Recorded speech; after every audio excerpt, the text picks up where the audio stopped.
épisode 2 de la série de vidéos sorties littéraires. Je vais découvrir la librairie qui est à genre 10 minutes de chez moi. Avec la nouvelle sortie de chez Nox, Silver Cloak. Franchement, je le trouve trop beau. Mais apparemment, on n'est pas trop sur une romantasy, c'est plus une fantasy parce que la romance se met en scène un peu plus tard dans le livre et encore, c'est plutôt en second plan.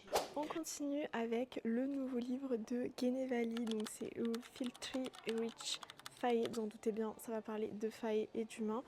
Écoutez, j'ai pas encore vu d'avis sur celui-ci, mais why not? Après, moi j'avais beaucoup aimé Genevali et c'est vrai qu'il y avait beaucoup de scènes spicy, donc peut-être qu'il y a énormément de scènes spicy dans ce livre, donc je sais pas. J'ai trouvé un livre que je voulais, en tout cas qui est sorti récemment et que vraiment il me faisait trop de l'œil. Il s'agit de Gladiator Godness. Franchement, il a l'air trop bien. Ça parle de dieux, de déesses, mais également de gladiateurs. Donc, et surtout, c'est une gladiatrice, donc ça change un petit peu. Franchement, il a l'air juste trop bien. Pour la romance, il est sorti Toxic, donc le tome 2. Attention, on est vraiment sur la dark romance. Bon, moi j'avais DNF le tome 1 parce que c'était vraiment trop pour moi, mais par contre, donc celui-ci, vous savez que je l'avais adoré.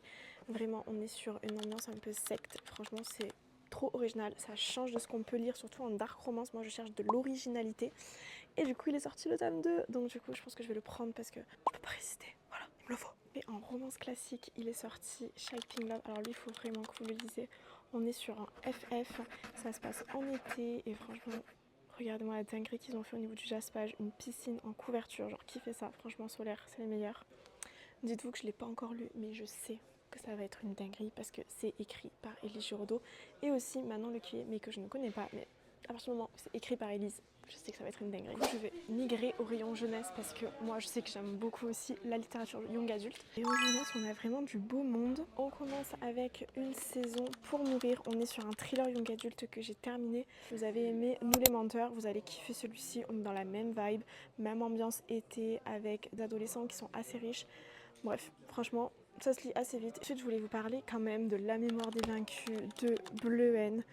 Donc celui-ci, on est sur une dystopie où on a la mémoire qui est source de magie et franchement, je trouve ça hyper original. Il y a énormément d'action, de plot twist et le tome 2 sort très bientôt. Je voulais également vous parler de Roma Saccarsa. Donc là aussi, on est sur une fantaisie sur l'Empire romain.